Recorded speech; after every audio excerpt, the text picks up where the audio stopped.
À la recherche de l'essentiel. Le livre des vivants, de la part de Jésus de Nazareth. Les païens ou le TGV de la prière qu'est le Notre Père.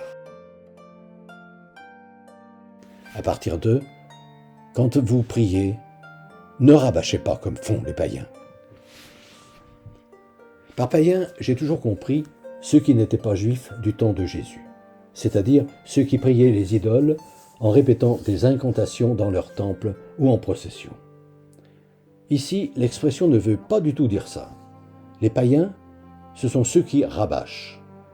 Pour Jésus, ce sont avant tout les Juifs de son temps, comme aujourd'hui, c'est nous.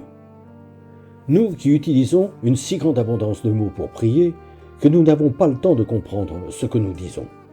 Nous qui les disons à une vitesse telle que nous n'en pouvons au mieux qu'à peine en effleurer le sens, quand leur débit ne nous endort pas. Oui, les païens, c'est nous.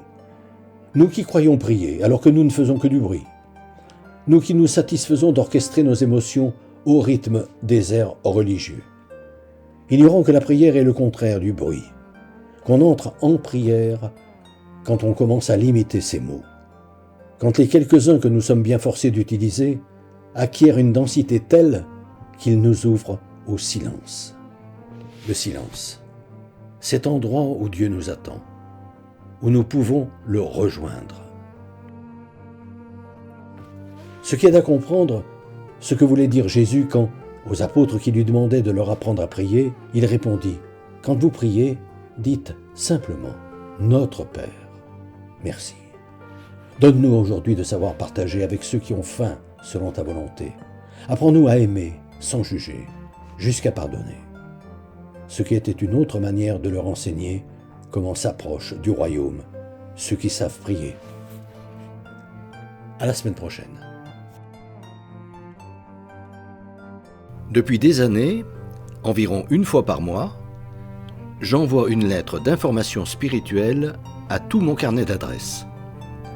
Le thème du moment est, depuis janvier 2019, « Être chrétien, ça veut dire quoi ?»